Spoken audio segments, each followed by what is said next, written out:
Welcome your কে কে পাঠশালা। এখন আমরা class 10-এর একটি ম্যাথমেটিক্যাল প্রবলেম সলিউশনটা আমরা দেখে নেব কি বলছে। তো বলছে 0 ডিগ্রি সেলসিয়াস উষ্ণতায় ও 50 সেন্টিমিটার পারদস্তম্ভের চাপে একটি নির্দিষ্ট ভরের গ্যাসের আয়তন 800 সিসি হলে 27 ডিগ্রি সেলসিয়াস উষ্ণতায় 75 mm বা পারদস্তম্ভের চাপে ওই গ্যাসের আয়তন কত হবে। তো আমরা প্রথম থেকে আরেকবার প্রশ্নটি পড়ে মানগুলো আমরা কানেক্ট করে নেব। বলছে 0 ডিগ্রি সেলসিয়াস উষ্ণতা মানে টি সমান 0 ডিগ্রি সেলসিয়াস, 50 সেন্টিমিটার পারদস্তম্ভের চাপে, তাহলে চাপ পি সমান 50 সেন্টিমিটার পারদস্তম্ভের চাপ, একে আমরা এইচজি লিখতে পারি। তারপরে বলছে আয়তন 800 সিসি, ভি সমান 800 সিসি। তারপরে বলছে 27 ডিগ্রি সেলসিয়াস উষ্ণতায়, প্রথমে একটা সেলসিয়াস ধরেছি মানে টেম্পারেচার, সেটা T1 এবং এটাকে T2 সমান 27 ডিগ্রি সেলসিয়াস দিলাম। তারপরে বলছে 75 mm পারদস্তম্ভের চাপ, তাহলে আগেরটা P1 এবং এটা P2, 75 বা 75 সেন্টিমিটার, সেন্টিমিটার বলছি, 75 mm এইচজি চাপ। তাহলে এখানে বলছে ভি, আগেরটা V1 এটা V2 সমান জিজ্ঞাসা চিহ্ন।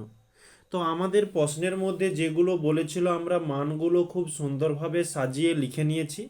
এরপরে একটা জিনিস লক্ষ্য করো, এখানে আমাদের সেন্টিমিটার দেওয়া রয়েছে, এখানে মিলিমিটার দেওয়া রয়েছে।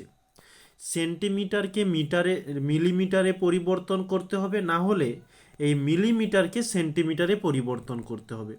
তো আমরা এখানে এই মিলিমিটারকে সেন্টিমিটারে পরিবর্তন করে নেব। তাই 75কে আমরা 10 দিয়ে ভাগ করব, এত সেন্টিমিটার এইচজি। তো আমরা প্রতিটা ম্যাথে বা আমরা থিওরিতে জেনেছিলাম ডিগ্রি সেলসিয়াস থাকলে একে সবসময় আমাদের কেলভিনে নিয়ে যেতে হবে। তাই এই জিরোকে কেলভিনে পরিবর্তন করার জন্য আমরা 273 যোগ করব, এত কেলভিন, অর্থাৎ হয়ে যাবে 273 কেলভিন। ঠিক অপর দিকেও একই রকমের 27 প্লাস 273 এত কেলভিন, এটা যোগ করলে আমরা পেয়ে যাব 300 কেলভিন। তো মানগুলো ছিল আমরা পুট করে নিয়েছি। এরপরে আমাদের কাজ যে সমীকরণে মানগুলো বসানো। আমরা যে সমীকরণটি জানি বা এখানে যেটি ব্যবহার করব, P1 V1 বাই T1 সমান P2 V2 বাই T2। আমাদের মান নির্ণয় করতে হবে কার, V2 এর মান। তাই V2কে আমরা একদিকে রাখব, এই P2 এবং T2কে সমানের অপোজিটে আনবো, তাই এটা উল্টে যাবে। তাহলে আমরা এখানে লিখব যে P1 V1 বাই T1, আর এটা উল্টে গেলে T2টা উপরে উঠে যাবে এবং P2 নিচে নেমে আসবে। আমাদের পরবর্তী কাজ মানগুলোকে পুট করা। তাহলে P1 এর মান কত, 50 সেন্টিমিটার এইচজি, ইন্টু V1 এর মান কত, 800 সিসি, ইন্টু T2 এর মান কত, 300 কেলভিন, বাই T2 এর মান 273 কেলভিন, ইন্টু P2 এর মান 75/10 ছিল, তো ওই 10কে নিচে না লিখে আমরা উপরে তুলে দিচ্ছি 10, আর এর সঙ্গে যেমন সেন্টিমিটার এইচজি ছিল দিয়ে দিলাম। তো মানগুলো আমরা বসিয়ে নিয়েছি। এরপরে কাজ কাটাকাটি করা। তো কাটাকাটি করার পূর্বে আমরা প্রথমত এককগুলোকে কেটে নেব। সেন্টিমিটার এইচজি কেটে গেল, কেলভিন কেলভিন কেটে গেল, তাহলে আমাদের একটাই থেকে গেল সিসি। আর আমাদের যে অ্যান্সারটি আসবে তার এককও সিসি থাকবে। এবারে আমরা কাটাকাটি করব। এটা যদি 5 দিয়ে দিই, 5 একে 5 শূন্য, 5 একে 5, 5 5-এ 25 হচ্ছে। আবারও 5 দিয়ে দিলে 5 দুগুণে 10, 5 3-এ 15। আবার 3 দিয়ে দিলে 3 একে 3, এখানে 100 হয়ে যাচ্ছে, আর কোথাও কাটাকাটি যাবে না। এবারে আমরা এটাকে ক্যালকুলেশন করব।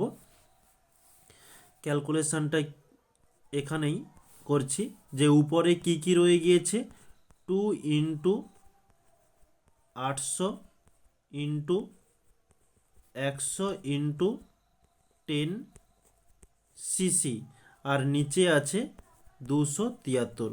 তো এই 8-এর সঙ্গে 2 গুণ করলে আমরা পেয়ে যাব 8 দুগুণে 16। তাহলে 16, তার পিঠে কয়টা শূন্য হবে, 1 2 3 4 5টা শূন্য বসে যাবে। তাহলে 1 2 3 4 5টা শূন্য বাই 273 এত সিসি। তো এই 16-র পিঠে 5টা শূন্য, 273, একে ভাগ করলে আমরা পেয়ে যাব 5860.8 এত সিসি। তো ছোট জায়গা ছিল, ছোট ছোট করে লিখে দিয়েছি, একটু দেখে নিও। তো আমাদের তাহলে অ্যান্সার কি দাঁড়ালো, এখানে একটু ফাঁকে ছোট্ট করে শুধু অ্যান্সারটাই লিখে দিচ্ছি, যে 5860.8 সিসি, এটি হচ্ছে আমাদের অ্যান্সার। ওকে, তো ম্যাথটি খুব সুন্দরভাবে বোঝানোর চেষ্টা করেছি। যদি কোনো সমস্যা থেকে থাকে অবশ্যই কমেন্টে জানাতে পারো, আমি অবশ্যই তোমাদের অ্যান্সারটি দেওয়ার চেষ্টা করব। তাহলে এই ছোট্ট ম্যাথ ক্লাসটি এই পর্যন্তই। সবাইকে থ্যাংক ইউ বলে ক্লাসটি এখানে সমাপ্ত করছি।